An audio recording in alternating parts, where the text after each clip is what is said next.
ನಂಬಿಕೆಯ ಗೋಡೆ ಮತ್ತು ಅಡುಗೆ ಮನೆಯ ಬೀಗ. ಅತ್ತೆಯವರೇ, ನಾನು ಬೇಳೆ, ಅಕ್ಕಿ ಅಥವಾ ಸಕ್ಕರೆಯನ್ನು ಕದ್ದು ಬಿಡುವುದಿಲ್ಲ. ನೀವು ಪ್ರತಿಯೊಂದನ್ನು ಎಷ್ಟೊಂದು ಅಳೆದು ತೂಗಿ ಯಾಕೆ ಕೊಡುತ್ತೀರಿ?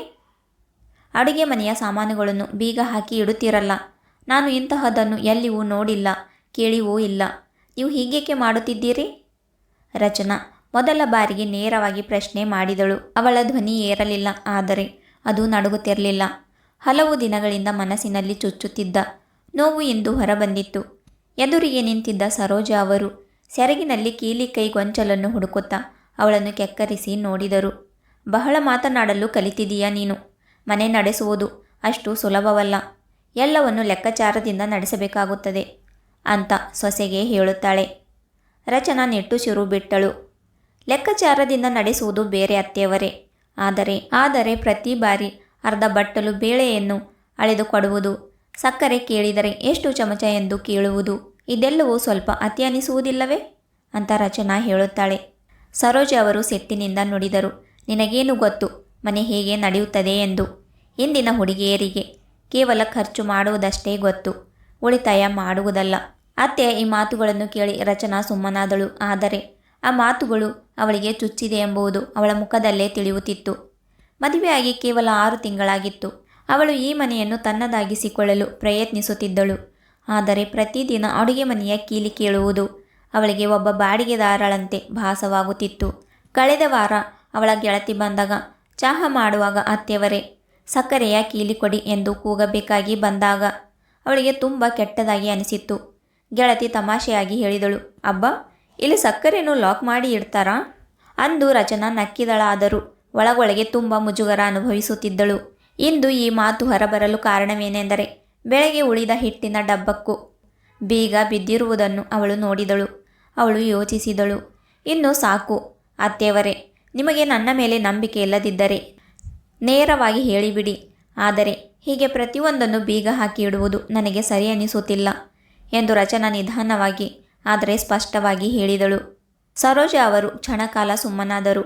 ಅವರ ಮುಖದಲ್ಲಿ ಕೋಪವಿತ್ತು, ಆದರೆ ಎಲ್ಲೋ ಒಂದು ಕಡೆ ಸಣ್ಣ ಅಳುಕು ಇತ್ತು. ಹಾಲ್ನಲ್ಲಿ ಕುಳಿತಿದ್ದ ಅಮಿತ್ ಎಲ್ಲವನ್ನೂ ಕೇಳಿಸಿಕೊಳ್ಳುತ್ತಿದ್ದ. ಆದರೆ ಅವನು ಇದುವರೆಗೆ ಸುಮ್ಮನಿದ್ದ. ಮಧ್ಯ ಪ್ರವೇಶಿಸಬೇಕೋ ಬೇಡವೋ ಎಂದು ಅವನಿಗೆ ತಿಳಿಯುತ್ತಿರಲಿಲ್ಲ. ಅಡುಗೆ ಮನೆಯಲ್ಲಿ ಕ್ಷಣಕಾಲ ನಿವರ ಮೌನ ಆವರಿಸಿತ್ತು. ಒಂದು ಕಡೆ ಬೀಗ ಹಾಕಿದ ಡಬ್ಬಿ, ಇನ್ನೊಂದು ಕಡೆ ನಿಂತಿರುವ ರಚನಾ, ಮಧ್ಯದಲ್ಲಿ ನಂಬಿಕೆಯ ಒಂದು ಗೋಡೆ ಇಂದು ಮೊದಲ ಬಾರಿಗೆ ಸ್ಪಷ್ಟವಾಗಿ ಕಾಣುತ್ತಿತ್ತು. ಅಮಿತ್ ನೇರವಾಗಿ ತನ್ನ ತಾಯಿಯ ಮುಂದೆ ಬಂದು ನಿಂತು ಕೇಳಿದ್ದ, ಅಮ್ಮ, ಮನೆಯಲ್ಲಿ ಇದೆಲ್ಲ ಏನಾಗುತ್ತಿದೆ? ನೀವು ತಿಜೋರಿಯ ಕೀಲಿ ಇಟ್ಟುಕೊಳ್ಳುತ್ತೀರಿ, ಮನೆಯ ಮುಖ್ಯ ಕೀಲಿ ಇಟ್ಟುಕೊಳ್ಳುತ್ತೀರಿ, ಅದು ಸರಿ. ಆದರೆ ಈಗ ಅಡುಗೆ ಮನೆಗೂ ಬೀಗ ಹಾಕಲು ಶುರು ಮಾಡಿದ್ದೀರಾ? ಇದನ್ನು ನೋಡಿ ನನಗೆ ನಿಜಕ್ಕೂ ಆಶ್ಚರ್ಯವಾಗುತ್ತಿದೆ ಅಂತ ಮಗ ಹೇಳಿದನು. ಸರೋಜಾ ತಕ್ಷಣ ಹೇಳಿದರು, ನಿನಗೆ ತಿಳಿಯುವುದಿಲ್ಲ ಮನೆ ಹೇಗೆ ನಡೆಯುತ್ತದೆ ಎಂದು ಅಂತ ಮಗನಿಗೆ ಹೇಳಿದರು. ರಚನಾ ಮಧ್ಯದಲ್ಲಿ ಹೇಳಿದಳು, ಅಮಿತ್, ಅತ್ತೆಯವರು ಕೆಲವು ದಿನಗಳಿಂದಷ್ಟೇ ಬೀಗ ಹಾಕಲು ಶುರು ಮಾಡಿದ್ದಾರೆ. ನಾನು ಆಹಾರವನ್ನು ವ್ಯರ್ಥ ಮಾಡುತ್ತೇನೆ ಎಂದು ಅವರಿಗೆ ಅನಿಸುತ್ತಿದೆ. ಅಮಿತ್ ಕೇಳಿದ್ದ, ಹಾಗೇಕೆ ಅನಿಸಿತ್ತು? ರಚನಾ ನೇರವಾಗಿ ಉತ್ತರಿಸಿದಳು, ಒಂದು ದಿನ ಕೆಲವು ಅತಿಥಿಗಳು ಮನೆಗೆ ಬಂದಿದ್ದರು. ಆಹಾರ ಕಡಿಮೆ ಆಗಬಾರದು ಎಂದು ನಾನು ಸ್ವಲ್ಪ ಜಾಸ್ತಿ ಅಡುಗೆ ಮಾಡಿದ್ದೆ. ಅಚಾನಕ್ಕಾಗಿ ಸ್ವಲ್ಪ ಉಳಿದು ಹೋಯಿತು. ಅಂದಿನಿಂದ ಅತ್ತೆಯವರಿಗೆ ನಾನು ಅಡುಗೆಯೆಲ್ಲ ಹಾಳು ಮಾಡುತ್ತೇನೆ ಎಂದು ಅನಿಸಿತ್ತು. ಅಂದಿನಿಂದ ಅವರು ಎಲ್ಲವನ್ನು ಅಳೆದು ಕೊಡಲು ಶುರು ಮಾಡಿದರು. ಈಗ ಅಡುಗೆ ಮನೆಯನ್ನೇ ಬೀಗ ಹಾಕಿದ್ದಾರೆ ಅಂತ ಹೇಳುತ್ತಾಳೆ. ಅಮಿತ್ ತಾಯಿಯ ಕಡೆ ನೋಡಿದ್ದ. ಅಮ್ಮ, ಕೇವಲ ಇಷ್ಟೇ ಕಾರಣಕ್ಕ? ಸರೋಜಾ ಅವರು ಸುಮ್ಮನೆ ನಿಂತರು. ಕೋಣೆಯ ವಾತಾವರಣ ಭಾರವಾಗಿತ್ತು. ಅಮಿತ್ನ ಮುಖ ಗಂಭೀರವಾಯಿತು. ಅವನು ಕೋಪದಿಂದ ಹೇಳಿದ್ದ, ನಾವು ಈ ಮನೆಯಲ್ಲಿ ವಾಸಿಸುತ್ತಿದ್ದೆವೋ ಅಥವಾ ಯಾವುದಾದ್ರೂ ಬಾಡಿಗೆ ಮನೆಯಲ್ಲೋ? ಅಮ್ಮ, ಅಡುಗೆ ಮನೆಗೆ ಬೀಗ ಹಾಕಬೇಡಿ, ಇಲ್ಲದಿದ್ದರೆ ಇವಳು ನಾಳೆಯಿಂದ ಅಡುಗೆ ಮಾಡುವುದಿಲ್ಲ ಅಂತ ಮಗ ಹೇಳುತ್ತಾನೆ. ರಚನಾ ಆಶ್ಚರ್ಯದಿಂದ ಅಮಿತ್ನನ್ನು ನೋಡಿದಳು. ಆದರೆ ಈ ಬಾರಿ ಅವಳು ಸುಮ್ಮನಿದ್ದಳು. ಸರೋಜಾ ಅವರ ಕೋಪ ಮುಗಿಲಿಗೇರಿತ್ತು. ಅವರು ಸೊಂಟದಲ್ಲಿದ್ದ ಕೀಲಿ ಕೈ ಗೊಂಚಲನ್ನು ಜೋರಾಗಿ ತೆಗೆದು ಕೌಂಟರ್ ಮೇಲೆ ಎಸೆಯುತ್ತಾ ಹೇಳಿದರು, ಹಾಗಾದರೆ ಸರಿ, ಇದು ಹಿಡಿ ಕೀಲಿ ಕೈ, ಎಲ್ಲವನ್ನೂ ತೆರೆದೇ ಇರಲಿ. ನೋಡು ಸೊಸೆ ಮನೆಯನ್ನು ಹೇಗೆ ಲೂಟಿ ಮಾಡುತ್ತಾಳೆ ಎಂದು. ತಿಂಗಳ ರೇಷನ್ 15 ದಿನದಲ್ಲೇ ಖಾಲಿಯಾಗುತ್ತದೆ. ಆವಾಗ ಹೇಳಬೇಡ ನನಗೆ ನಾನು ನಿನಗೆ ಏನು ಹೇಳಿರಲಿಲ್ಲ ಅಂತ ಎಂದು ಅವಳ ತಾಯಿ ಹೇಳುತ್ತಾಳೆ. ಅಮಿತ್ ಏನು ಮಾತನಾಡದೆ ಕೀಲಿ ಕೈ ಎತ್ತುಕೊಂಡು ರಚನಾ ಕಡೆಗೆ ನೀಡಿದ್ದ. ಅಡುಗೆ ಮನೆಯ ಬೀಗ ಈಗ ತೆರೆದಿತ್ತು. ಆದರೆ ವಾತಾವರಣ ಮೊದಲಿಗಿಂತಲೂ ಹೆಚ್ಚು ಕಹಿಯಾಗಿತ್ತು. ಆದರೆ ಈ ವಿಷಯ ಇಲ್ಲಿಗೆ ಮುಗಿಯಲಿಲ್ಲ. ಸರೋಜ ಅವರು ಸುಮ್ಮನಾಗಿದ್ದರು. ಅವರ ಮುಖದಲ್ಲಿ ಈ ವಿಷಯವನ್ನು ಅವರು ಬಿಟ್ಟಿಲ್ಲ ಎಂಬುದು ಸ್ಪಷ್ಟವಾಗಿತ್ತು. ಹೊರನೋಟಕ್ಕೆ ಅವರು ಕೀಲಿ ಕೊಟ್ಟಿದ್ದರು. ಆದರೆ ಮನಸ್ಸಿನಲ್ಲಿ ಬೇರೆಯದೇ ನಡೆಯುತ್ತಿತ್ತು. ಮರುದಿನದಿಂದಲೇ ಅವರು ತಮ್ಮ ಎರಡನೆಯ ತಂತ್ರ ಹೂಡಲು ಪ್ರಾರಂಭಿಸಿದರು. ಇದರ ಅಂದಾಜು ಅಮಿತ್ಗಾಗಲಿ ಅಥವಾ ರಚನಾಗಾಗಲಿ ಇರಲಿಲ್ಲ. ಬೆಳಿಗ್ಗೆ ಬೇಗ ಎದ್ದು ಸರೋಜ ಅವರೇ ಅಡುಗೆ ಮನೆಗೆ ಹೋಗುತ್ತಿದ್ದರು. ಏನನ್ನು ಹೇಳದೆ ಸಾಮಾನುಗಳನ್ನು ನೋಡುತ್ತಿದ್ದರು. ಬೇಳೆಯ ಡಬ್ಬಿ ತೆರೆದು ನೋಡುವುದು, ಅಕ್ಕಿಯನ್ನು ಅಳೆಯುವುದು, ಎಣ್ಣೆಯ ಬಾಟಲಿಯನ್ನು ಎತ್ತಿ ಅಂದಾಜು ಮಾಡುವುದು, ಹೀಗೆ ಮಾಡುತ್ತಿದ್ದರು. ಏನನ್ನೂ ಹೇಳುತ್ತಿರಲಿಲ್ಲ. ಕೇವಲ ದೀರ್ಘವಾಗಿ ನಿಟ್ಟುಸಿರು ಬಿಟ್ಟು ಇಡುತ್ತಿದ್ದರು. ಮಧ್ಯಾಹ್ನ ನೆರೆಯವರು ಬಂದಾಗ ಉದ್ದೇಶಪೂರ್ವಕವಾಗಿ ದೊಡ್ಡ ಧ್ವನಿಯಲ್ಲಿ ಹೇಳಿದರು, ಈಗ ನಾನು ಅಡುಗೆ ಮನೆಯ ಕೀಲಿಯನ್ನು ಸೊಸೆಗೆ ಕೊಟ್ಟು ಬಿಟ್ಟಿದ್ದೇನೆ. ನೋಡಿ ಮನೆ ಎಷ್ಟು ದಿನ ನಡೆಯುತ್ತದೆಯೋ. ಇಂದಿನ ಸೊಸೆಯಂದಿರಿಗೆ ಉಳಿತಾಯ ಮಾಡುವುದು ಎಲ್ಲಿ ತಿಳಿದಿದೆ? ರಚನಾ ಇದೆಲ್ಲವನ್ನು ಕೇಳಿಸಿಕೊಂಡಳು. ಆದರೆ ಏನೂ ಹೇಳಲಿಲ್ಲ. ಪರಿಸ್ಥಿತಿ ಶಾಂತವಾಗಿದೆ ಎಂದು ಅವಳಿಗೆ ಅನಿಸಿತ್ತು.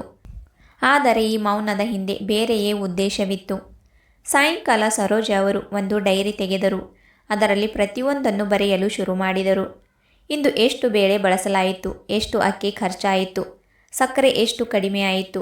ಅಮಿತ್ ಮತ್ತು ರಚನಾ ಎಲ್ಲವೂ ಸರಿಯಾಗಿದೆ ಎಂದು ಭಾವಿಸಿದರು. ಆದರೆ ಅವರಿಗೆ ತಿಳಿದಿರಲಿಲ್ಲ ಅಸಲಿ ಪರೀಕ್ಷೆ ಈಗಷ್ಟೇ ಶುರುವಾಗಿದೆ ಎಂದು.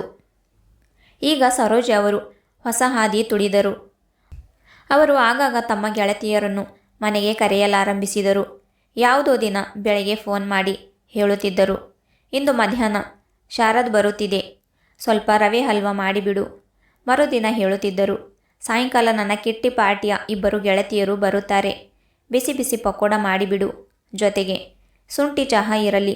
ಕೆಲವೊಮ್ಮೆ ಇದ್ದಕ್ಕಿದ್ದಂತೆ ಕೂಗುತ್ತಿದ್ದರು, ರಚನಾ ಬೇಗ ಶಾವಿಗೆ ಪಾಯಸ ಮಾಡು, ನನ್ನ ಗೆಳತಿ ದಾರಿಯಲ್ಲಿದ್ದಾಳೆ ಅಂತ ಹೇಳುತ್ತಿದ್ದರು.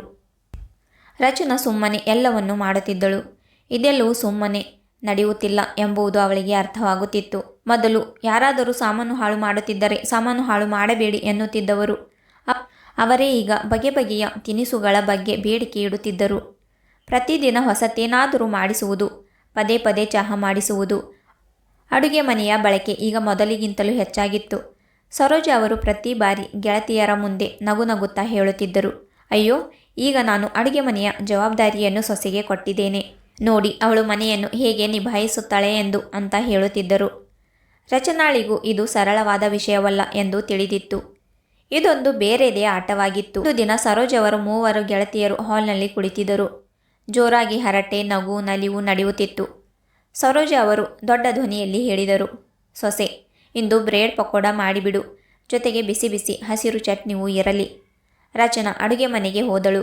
ಡಬ್ಬಿಗಳನ್ನು ನೋಡಿದಾಗ ಎಣ್ಣೆಯ ಬಾಟಲಿ ಖಾಲಿಯಾಗಿತ್ತು ಮತ್ತು ಕಡಲೆ ಹಿಟ್ಟು ಕೂಡ ಮುಗಿದು ಹೋಗಿತ್ತು.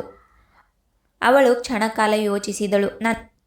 ನಂತರ ಮೆಲ್ಲಗೆ ಅಡುಗೆ ಮನೆಯ ಬಾಗಿಲಿನಿಂದಲೇ ಸನ್ಹೆ ಮಾಡಿದಳು, ಅತ್ತೆಯವರೇ ಸ್ವಲ್ಪ ಇಲ್ಲಿ ಬನ್ನಿ. ಸರೋಜ ಮೊದಲು ಗಮನಿಸದಂತೆ ನಟಿಸಿದಳು. ಆದರೆ ರಚನಾ ಮತ್ತೆ ಸನ್ಹೆ ಮಾಡಿದಾಗ ಅವರು ಎದ್ದು ವೇಗವಾಗಿ ಅಡುಗೆ ಮನೆಗೆ ಬಂದರು. ಬಂದವರೇ ಮೆಲ್ಲಗೆ ಆದರೆ ಸಿಟ್ಟಿನಿಂದ ಕೇಳಿದರು, ನನ್ನ ಗೆಳತಿಯರು ಬಂದಿದ್ದಾರೆ, ನೀನು ನನ್ನನ್ನು ಇಲ್ಲಿಗೆ ಕರೆಯುತ್ತಿದೀಯಾ? ಅಂತಹದ್ದೇನಿದೆ ಅಷ್ಟು ಮುಖ್ಯವಾದದ್ದು ಅಂತ ಸೊಸೆಗೆ ಕೇಳಿದಳು.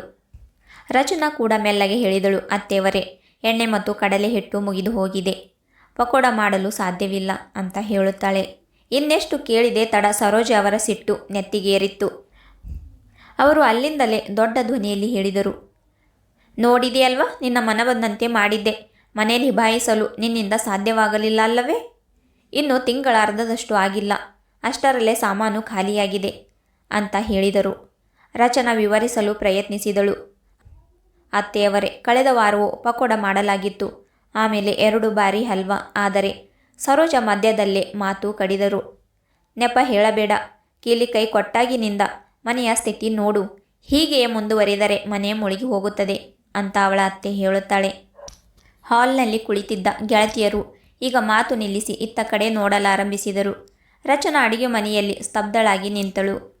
ಸರೋಜ ಅವರು ಕೋಪದಿಂದ ವಾಪಸ್ ಹಾಲ್ಗೆ ಹೋಗಿ ಕುಳಿತರು. ಎಲ್ಲ ತಪ್ಪು ರಚನಾಳದ್ದೇ ಎಂಬಂತೆ ಬಿಂಬಿಸಿದರು. ಸ್ವಲ್ಪ ಸಮಯದ ನಂತರ ಚಹಾ, ಸ್ನ್ಯಾಕ್ಸ್ ಏನಿದೆಯೋ ಅದನ್ನೇ ಸೇವಿಸಿ ಗೆಳತಿಯರು ಹೊರಟು ಹೋದರು. ಹೋಗುವಾಗ ಸಣ್ಣ ನಗು ಬೀರಿ ಹೋದರು. ಆದರೆ ಸರೋಜ ಅವರ ಮುಖ ಬಾಡಿತ್ತು. ಸಾಯಂಕಾಲ ಅಮಿತ್ ಮನೆಗೆ ಬಂದ ಕೂಡಲೇ ಸರೋಜ ಅವರು ಶುರು ಮಾಡಿದರು. ನೋಡು ನಿನ್ನ ಹೆಂಡತಿಯನ್ನು ಹೀಗೆ ಮನೆ ನಡೆಸುವುದಾ? ಅರ್ಧ ತಿಂಗಳು ಕಳೆಯುವ ಮುನ್ನವೇ ಎಣ್ಣೆ ಕಡಲೆ ಹಿಟ್ಟು ಖಾಲಿಯಾಗಿದೆ. ಇಂದು ಗೆಳತಿಯರ ಮುಂದೆ ನನ್ನ ಮರ್ಯಾದೆ ಹೋಯಿತು. ಅವರಿಗೆ ಸರಿಯಾಗಿ ನಾಷ್ಟ ಕೊಡಲು ನನಗೆ ಸಾಧ್ಯವಾಗಲಿಲ್ಲ ಅಂತ ಮಗನ ಮುಂದೆ ಹೇಳಿದಳು. ಅಮಿತ್ ಸುಮ್ಮನೆ ಕೇಳಿಸಿಕೊಳ್ಳುತ್ತಿದ್ದ. ರಚನಾ ಅಡುಗೆ ಮನೆಯಿಂದ ಹೊರಬಂದಳು ಮತ್ತು ಮೆಲ್ಲಗೆ ಆದರೆ ಸ್ಪಷ್ಟವಾಗಿ ಹೇಳಿದಳು, ನೀವೇ ಅಲ್ವಾ ಪ್ರತಿದಿನ ಇಷ್ಟೊಂದು ಗೆಳತಿಯರನ್ನು ಕರೆತರುತ್ತಿದ್ದೀರಿ? ದಿನ ಹಲ್ವಾ ಪಕೋಡ ಎಂದು ಮಾಡಿಸಿದರೆ ರೇಷನ್ ಖಾಲಿಯಾಗದೆ ಇರುತ್ತದೆಯೇ ಅಂತ ರಚನಾ ಹೇಳುತ್ತಾಳೆ. ಸರೋಜ ತಕ್ಷಣ ನುಡಿದರು, ಅಂದರೆ ಈಗ ನಾನು ನನ್ನ ಗೆಳತಿಯರನ್ನು ಕರೆಯಬಾರದೆ? ಮನೆ ನಂದು ಅಥವಾ ನಿಂದು ಅಂತ ಕೇಳುತ್ತಾರೆ. ರಚನಾ ಹೇಳಿದಳು, ಮನೆ ಎಲ್ಲರದ್ದು, ಆದರೆ ಪ್ರತಿದಿನ ವಿಶೇಷ ಅಡುಗೆಯಾದರೆ ಸಾಮಾನು ಬೇಗ ಖಾಲಿಯಾಗುತ್ತದೆ ಅಂತ ರಚನಾ ಹೇಳುತ್ತಾಳೆ. ಅಮಿತ್ ಇದುವರೆಗಿನ ಎಲ್ಲ ವಿಷಯಗಳನ್ನು ಜೋಡಿಸುತ್ತಿದ್ದ. ಕಳೆದ 10 ದಿನಗಳಲ್ಲಿ ಎಷ್ಟು ಬಾರಿ ವಿಶೇಷ ಅಡುಗೆಯಾಗಿದೆ ಎಂಬುದು ಅವನಿಗೆ ನೆನಪಿತ್ತು. ಅವನು ನಿಧಾನವಾಗಿ ಹೇಳಿದ್ದ, ಅಮ್ಮ, ಸತ್ಯ ಹೇಳಬೇಕೆಂದರೆ ಖರ್ಚು ಹೆಚ್ಚಾಗಿದೆ. ಆದರೆ ಅದಕ್ಕೆ ಕಾರಣ ಕೇವಲ ರಚನಾ ಅಲ್ಲ. ಪ್ರತಿದಿನ ಅತಿಥಿಗಳು ಬಂದರೆ ರೇಷನ್ ಬೇಗ ಖಾಲಿಯೇ ಆಗುತ್ತದೆ. ಇದರಲ್ಲಿ ಅವಳೊಬ್ಬಳನ್ನೇ ದೋಷಿಸುವುದು ಸರಿಯಲ್ಲ ಅಂತ ಹೇಳುತ್ತಾನೆ. ಸರೋಜ ಆಶ್ಚರ್ಯದಿಂದ ಮಗನ ಕಡೆ ನೋಡಿದರು. ಅಮಿತ್ ಸ್ಪಷ್ಟವಾಗಿ ಹೇಳಿದ್ದ, ಇದೆಲ್ಲವೂ ಸರಿಯಲ್ಲ ಅಮ್ಮ. ಮೊದಲು ಬೀಗ, ನಂತರ ಪ್ರತಿದಿನ ಬೇಡಿಕೆಗಳು, ಆಮೇಲೆ ಆರೋಪ. ಮನೆ ಹೀಗೆ ನಡೆಯುವುದಿಲ್ಲ. ಕೋಣೆಯಲ್ಲಿ ನಿಶಬ್ದ ಆವರಿಸಿತ್ತು. ಈಗ ಮಾತು ನೇರವಾಗಿತ್ತು. ಅಮಿತ್ ಈ ಬಾರಿ ಕಠಿಣ ಧ್ವನಿಯಲ್ಲಿ ಹೇಳಿದ್ದ, ಅಮ್ಮ, ಇದು ಹೀಗೆಯೇ ಮುಂದುವರಿದರೆ ನಾನು ಅಡುಗೆ ಮನೆಯನ್ನು ಬೇರ್ಪಡಿಸುತ್ತೇನೆ. ನನ್ನ ಅಡುಗೆ ಮನೆ ಬೇರೆಯೇ ಇರುತ್ತದೆ. ಅಲ್ಲಿ ನೀವು ಆರಾಮವಾಗಿ ತಿನ್ನಬಹುದು, ಕುಡಿಯಬಹುದು. ಅಲ್ಲಿ ಬೀಗ ಹಾಕುವ ಅವಶ್ಯಕತೆಯೂ ಇರುವುದಿಲ್ಲ ಮತ್ತು ನೀವು ನಮ್ಮ ಲೆಕ್ಕಾಚಾರ ಇಡುವ ಅಗತ್ಯವೂ ಇರುವುದಿಲ್ಲ. ನಿಮ್ಮ ಅಡುಗೆ ಮನೆ ಮತ್ತು ನಿಮ್ಮ ಲೆಕ್ಕವನ್ನು ನೀವೇ ನೋಡಿಕೊಳ್ಳಿ. ನಮ್ಮದನ್ನು ನಾವು ನೋಡಿಕೊಳ್ಳುತ್ತೇವೆ ಅಂತ ಸ್ಪಷ್ಟವಾಗಿ ತನ್ನ ತಾಯಿಗೆ ಹೇಳುತ್ತಾನೆ. ಕೋಣೆಯಲ್ಲಿ ವಾತಾವರಣ ಸ್ತಬ್ಧವಾಯಿತು. ಮಗ ಇಂತಹ ಮಾತನ್ನು ಆಡುತ್ತಾನೆ ಎಂದು ನಂಬಲಾಗದಂತೆ ಸರೋಜ ಅವರು ಅವನನ್ನು ನೋಡಿದರು. ನೀನು ನನ್ನನ್ನು ಬೇರೆ ಮಾಡುತ್ತೀಯಾ? ಅವರ ಧ್ವನಿ ಸಣ್ಣದಾಯಿತು. ಅಮಿತ್ ಶಾಂತವಾಗಿ ಆದರೆ ದೃಢವಾಗಿ ಹೇಳಿದ್ದ, ಬೇರೆ ಮಾಡುತ್ತಿಲ್ಲ ಅಮ್ಮ. ಕೇವಲ ಪ್ರತಿದಿನದ ಈ ತಮಾಷೆಯನ್ನು ಕೊನೆಗೊಳಿಸುತ್ತಿದ್ದೇನೆ. ನಂಬಿಕೆ ಇಲ್ಲದಿದ್ದ ಮೇಲೆ ಜೊತೆಗೆ ಇರುವುದು ಅರ್ಥವೇನಿದೆ? ರಚನಾ ಸುಮ್ಮನೆ ನಿಂತಿದ್ದಳು. ಅಮಿತ್ ವಿಷಯವನ್ನು ಸುತ್ತಿ ಬಳಸಿ ಹೇಳದೆ ನೇರವಾಗಿ ಹೇಳುತ್ತಿರುವುದನ್ನು ಅವಳು ಮೊದಲ ಬಾರಿ ನೋಡುತ್ತಿದ್ದಳು. ಸರೋಜ ಅವರ ಮುಖದ ಬಣ್ಣ ಬದಲಾಯಿತು. ಅವರ ಮೆದುಳಿನಲ್ಲಿ ಒಂದು ವಿಷಯ ಓಡತೊಡಗಿತ್ತು. ಈ ಮಾತು ಸಂಬಂಧಿಕರಿಗೆ ತಿಳಿದರೆ ಜನರು ಏನೆಂದುಕೊಂಡಾರು? ಈ ಬಗ್ಗೆ ಸಮಾಜದಲ್ಲಿ ಎಷ್ಟು ಚರ್ಚೆ ಆದಿತ್ತು? ಗೆಳತಿಯರು ಏನು ಹೇಳಬಹುದು? ವಿಷಯ ಈಗ ಕೈಮೀರಿ ಹೋಗುತ್ತಿದೆ ಎಂಬುದು ಅವರಿಗೆ ಮೊದಲ ಬಾರಿಗೆ ಅರಿವಾಯಿತು. ಸ್ವಲ್ಪ ಸಮಯದ ನಂತರ ಅವರು ಮೆಲ್ಲಗೆ ಹೇಳಿದರು, ಸರಿ, ಬೇರೆ ಅಡುಗೆ ಮನೆಯ ಅಗತ್ಯವಿಲ್ಲ. ನಾನೇನು ತಮಾಷೆ ಮಾಡುತ್ತಿಲ್ಲ. ಇನ್ನು ಮುಂದೆ ಹೀಗಾಗುವುದಿಲ್ಲ. ಅಮಿತ್ ಏನೂ ಹೇಳಲಿಲ್ಲ, ಕೇವಲ ಅವರನ್ನೇ ನೋಡುತ್ತಿದ್ದ. ಕೆಲವು ದಿನಗಳ ನಂತರ ಅಡುಗೆ ಮನೆಗೆ ಬೀಗವೂ ಬೀಳಲಿಲ್ಲ. ಪ್ರತಿದಿನದ ಲೆಕ್ಕವನ್ನು ಕೇಳಲಿಲ್ಲ ಅಥವಾ ಗೆಳತಿಯರ ಮುಂದೆ ಹಂಗಿಸುವ ಕೆಲಸವೂ ನಡೆಯಲಿಲ್ಲ. ಗೌರವದ ಪ್ರಶ್ನೆ ಬಂದಾಗ ಪರಿಸ್ಥಿತಿ ಹೇಗೆ ಬದಲಾಗುತ್ತದೆ ಎಂಬುದು ಸರೋಜ ಅವರಿಗೆ ತಿಳಿದಿತ್ತು. ಮನೆಯಲ್ಲಿ ಮೊದಲ ಬಾರಿಗೆ ನಿಜವಾದ ಶಾಂತಿ ನೆಲೆಸಿತ್ತು. ಈ ಬಾರಿಯ ಶಾಂತಿ ಭಯದಿಂದ ಬಂದಿದ್ದಲ್ಲ, ಬದಲಾಗಿ ತಿಳುವಳಿಕೆಯಿಂದ ಬಂದಿತ್ತು. ಸ್ನೇಹಿತರೆ, ಮನೆ ಬೀಗ ಮತ್ತು ಲೆಕ್ಕಾಚಾರದಿಂದ ನಡೆಯುವುದಿಲ್ಲ, ಬದಲಾಗಿ ನಂಬಿಕೆಯಿಂದ ನಡೆಯುತ್ತದೆ. ಎಲ್ಲಿ ಪ್ರತಿಯೊಂದು ವಿಷಯದಲ್ಲೂ ಸಂಶಯವಿರುತ್ತದೆಯೋ ಅಲ್ಲಿ ಸಂಬಂಧಗಳು ದುರ್ಬಲಗೊಳ್ಳುತ್ತವೆ. ಎಲ್ಲಿ ಗೌರವ ಮತ್ತು ಮುಕ್ತ ಸಂವಾದನವಿರುತ್ತದೆಯೋ ಅಲ್ಲಿ ಬೇರೆಯಾಗುವ ಸಂದರ್ಭ ಬರುವುದಿಲ್ಲ. ಸ್ನೇಹಿತರೆ, ಕತೆ ಇಷ್ಟ ಆದರೆ ಲೈಕ್, ಶೇರ್ ಆ್ಯಂಡ್ ಸಬ್ಸ್ಕ್ರೈಬ್ ಮಾಡಿ. ಮತ್ತೆ ಸಿಗೋಣ ಇನ್ನೊಂದು ಕಥೆಯೊಂದಿಗೆ.